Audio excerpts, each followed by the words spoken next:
tank lu nggak tahu harus apa. Iya, dan ngelihat bagaimana draft dari teman-teman Prodigy, bisa dibilang masih ada chance untuk mereka bisa burst down juga sih ke arah dari si Chen-nya gitu loh. Karena sisi power mereka juga gede-gede banget nih. Dengan adanya Samuel, dengan adanya Mason juga Killua gitu loh. Kalaupun emang gak tumbang, setengahnya cukup mudah untuk ngebait heavy spin-nya. Oke. Farming di awal, kalau Fanny-nya bisa dapetin snowball power di awal, gue rasa ini game bakal punya Onyx. Tapi seandainya Fanny-nya gagal, ya itu nggak jadi split pusher doang. Gue rasa bakal susah. Susah kalau udah kayak gitu. Karena untuk sekarang sebenarnya lebih ke arah bagaimana ada yang bisa nangkep Fanny nggak sih? Sejauh ini kan kita ngelihat bahwa dari RRQ sana tuh belum ada yang target pasti kan untuk sisi powernya kan. Kecuali mungkin dari Kaya ya, ya tipis-tipis bisa-bisa lah.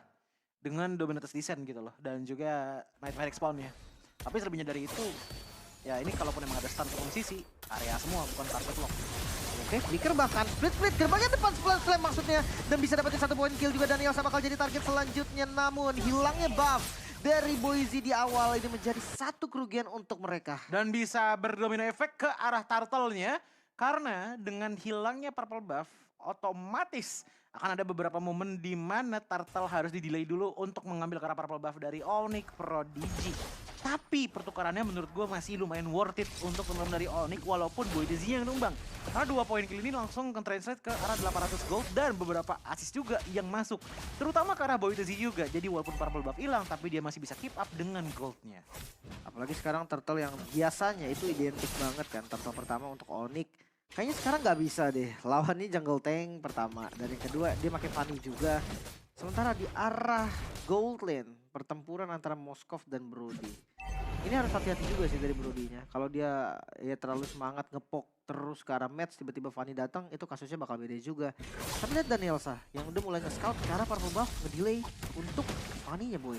Iya, dan ini otomatis bisa menjadi salah satu penekanan yang cukup kenceng ya dari arah Kesena biar supaya turtle pertamanya jatuh ke tangan mereka. Tapi Res Dimakan dengan heavy spin kali ini, bahkan semua skill yang di-commit. Mereka mengambil Res dan gak bisa diselamatin juga dengan Netherrealm yang terpental-pental terus. Bahkan posisi dengan Purify yang sudah nggak ada, turtle pertama bakal bisa diambil oleh RRQ. Resnya menghilang, otomatis nggak ada badan lagi di depan kecuali dari Samuel, tapi masih dimasukin. Buset. Lagi-lagi Boy hadir dengan skill cable-nya dan Kaya menjadi korban, bahkan Astapal yang ngikut sampai ke arah inner turret. Namun tetap dari turtle-nya di setup terus-terusan Samuel dengan Amel Vendan. Masih gak bisa ngapa-ngapain, bahkan flicker defensif terpaksa dilakukan. Ditahan banget oleh teman-teman dari Onyx Prodigy, namun pada akhirnya Turtle ngebuat kedua belah sisi di angka yang sama dari segi advantage-nya. Pergerakan dari Boydezi ini lebih ke arah untuk mencari pertukaran saja. Namun setidaknya ini bisa meminimalisir kerugian yang dimiliki oleh Onyx karena tidak mendapatkan Turtle pertama mereka. Apalagi ngeliat bagaimana Res dari tadi selalu di full commit di tangan dari arah sana. Bahkan tadi 3 ultimate keluar ya, hanya untuk numbangin Res doang. Iya. Buset. Ini early game yang gak sesuai dengan ekspektasi mungkin. Tetap ya goldnya masih dipegang sama Onyx juga.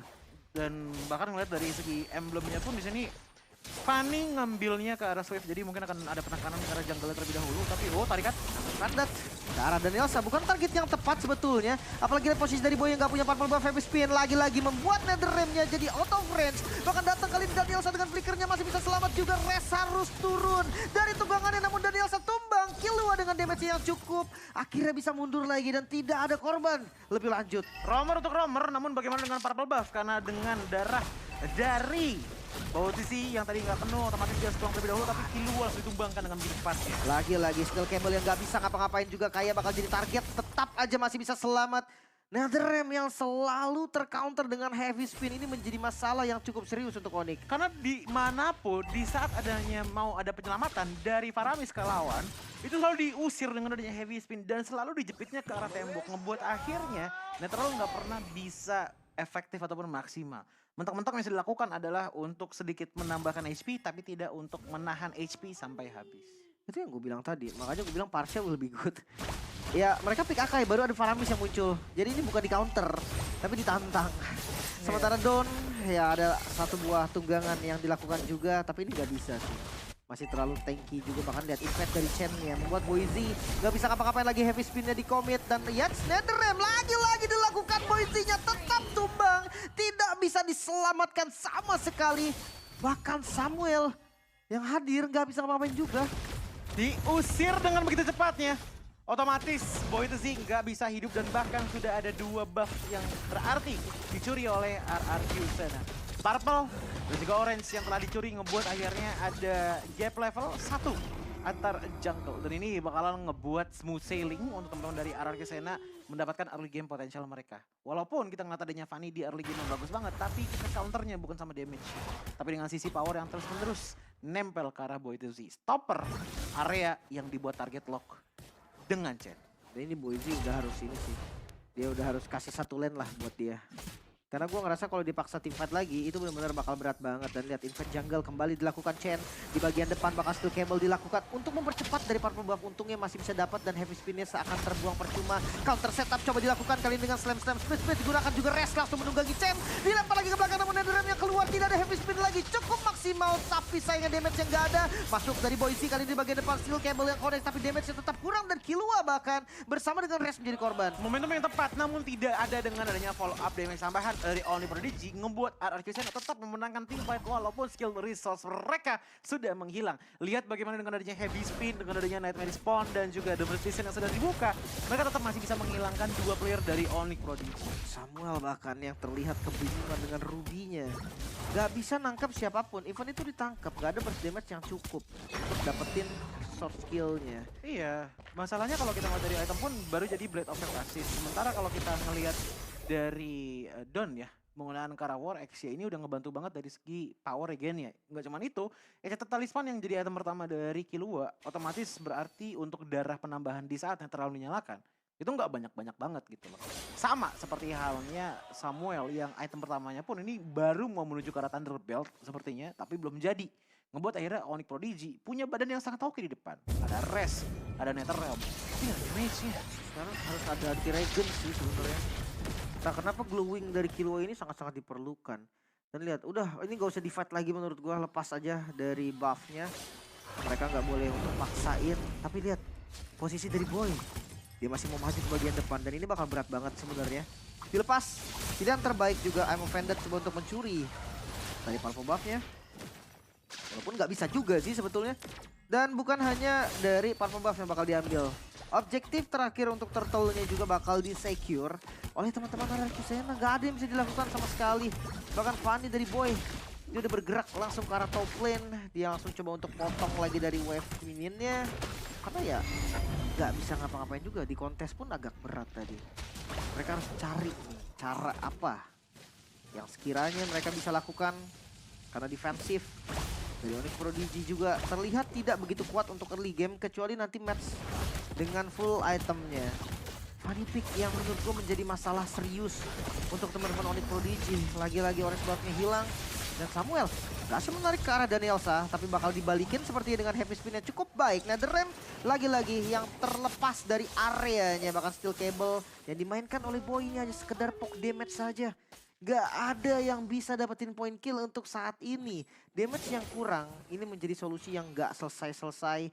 Gak ketemu-ketemu sama teman-teman Onyx Prodigy. Apalagi mid-nya. Ini udah mulai dihancurin lagi dari mid-nya. Bakal makin terbuka lagi vision-nya. Bakal makin susah lagi cari momen farming ya.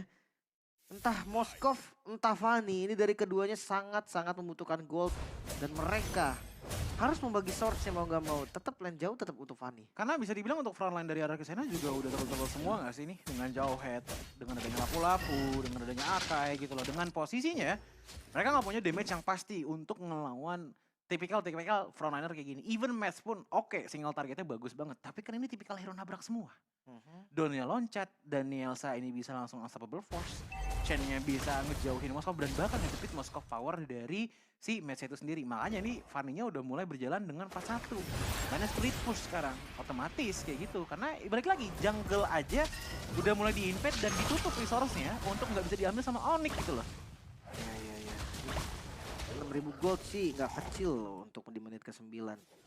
Ya mungkin salah satu pilihannya adalah 3-2 tapi trap bareng Fanny. Jadi siapapun yang pegang lane jauh, contoh lapu-lapu, itu yang dimakan.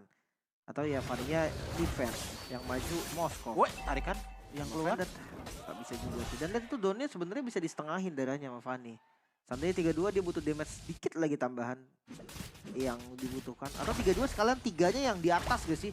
Tiganya yang nge-split gitu kan. Ya paling nggak dia dapetin poin. Sebenarnya poin turret ya. Atau enggak apapun mereka nggak dapet.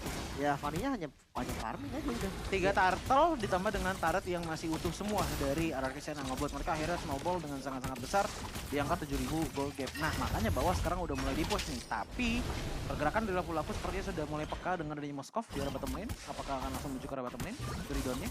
Ini bagusnya semua lane-nya terkontrol dengan rapih loh dari Oh, arah nggak dapet sih juga. Ya, satu turret berhasil didapetin juga, golden staff udah jadi, 3 item udah jadi untuk match.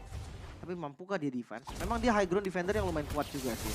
Cuman level gapnya masih kerasa loh ini antara Toy dan juga sama Mets. Beda 2 level, otomatis atribut powernya juga lebih tinggi dari Toy nggak sih? Even gold yang bisa catch up. Dan yang bahaya selain dari level juga spellnya ready semua nih. Iya. RRQ mereka siap pakai spellnya untuk offense, ada flicker 3-4 flicker yang ready. Sedangkan yang ngelihat dari heavy spin yang selalu bisa jadi counter netherram, menurut gue itu udah jadi satu counter setup yang pasti gagal dari teman-teman Onyx Prodigy. Ya, dan untuk sekarang Fanny dari Boy sih sepertinya mencoba untuk mengambil beberapa resources dulu dari tim lawan. Dari arah Sena dengan mengambil beberapa jungle juga, namun Lordnya berjalan dengan cukup mulus di arah bottom lane dan ada potensi untuk lane push, tapi dipotong dengan adanya Fanny di arah tengah. Itu bagus sih, defense-nya untuk Onyx bagus banget nih. Atasnya baru jalan tapi tengahnya udah disekaratin sama Fanny.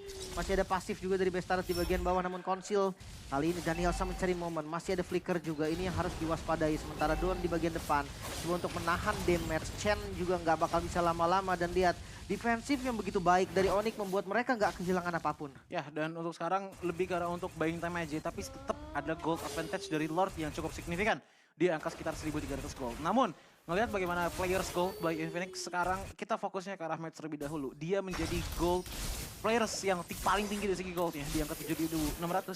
Tapi ini gak bisa terlalu keep up dengan adanya Anarchy Sena. Even kalau kita ngeliat ke arah dari Toy-nya pun, ini gapnya hampir di angka 2.000 gold sendiri. Ini baru ngomongin sama Toy doang. Jadi kelihatan bahwa damage potensialnya dari Toy gak cuma bisa untuk area of effect saja dengan turun dapat memori, tapi bisa juga untuk pick off potensialnya. Even Don pun di sini dengan item yang menuju ke arah War X 1 item, diikutin sama Athena Shield dan juga Blade Armor, dia akan menjadi frontliner yang kuat banget dan susah sekali untuk ditumbangin sama Onyx Prodigy. Dengan posisinya 3 item sudah jadi, namun belum bisa melakukan penetrasi ke defensive item yang dimiliki oleh RRQ Sena dari match-nya. Ini masih ya, purple buff yang diusahakan, sementara gak gerak sama sekali rest. Frontliner terkuat, bahkan badan terkuat dari teman-teman Onyx Prodigy itu ditumbangkan dengan sangat-sangat mudah tadi.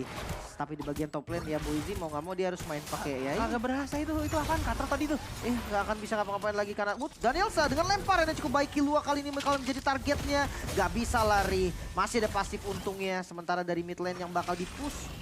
Ini bakal menjadi satu masalah serius karena clear wave dari minionnya cepet banget dilakukan sama Onyx. Itu yang membuat dari RRQ nggak bisa nge-push. Tapi ini jadinya buying time aja nggak sih sebenarnya untuk RRQ Sena, karena menurut gua pecahnya mereka tuh di saat adanya Lord. Lordnya mereka itu kayak punya persentase yang sangat besar gitu loh untuk langsung diamanin. Jadi ini tinggal nunggu bagaimana Lordnya berjalan. Karena dari segi teamfight tentu RRQ Sena akan bermain dengan cukup aman. Tapi di kontes kah? Oke, Killua dia udah nggak punya netherram lagi dan Killua tumbang nggak pakai apapun. Swords-nya nggak keluar juga, tapi heavy spin-nya datang dan Boy mencari target kali ini. Lord-nya terreset.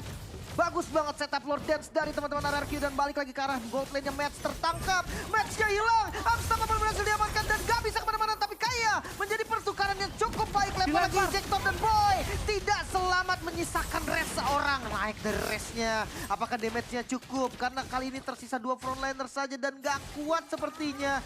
Toy masih bisa selamat juga dan menunggu waktu rest-nya turun. Lempar lagi dan rest-nya akan hilang, menyisakan 2 member saja dari Onyx. 3 player menghilang, 2 player melakukan defensive manuver dari Onyx Prodigy. Namun di arah mid lane, Minion masih berjalan dengan katapult terakhirnya. Dan ingat masih ada wave juga di belakang, agak susah untuk melakukan clear wave, namun dipaksakan dari teman-teman RRQ Sena. Wah, Chen sebenarnya dia ada heavy spin sih. Yes, heavy spin dan Toy-nya fokus ke objektif. Match terakhir terbuka dan RRQ hampir saja untuk mendapatkan kemenangan dan masih bisa didefenskan. Masih bisa dihancurkan. RRQ memecahkan streak dari Onyx dan langsung memenangkan pertandingan kali ini. Sang Raja membuktikan kekuatan dari sang tahtanya dengan menghilangkan ketajaman dari landak di ronde kedua kita di minggu kali ini. Permainan yang sangat agresif dari RR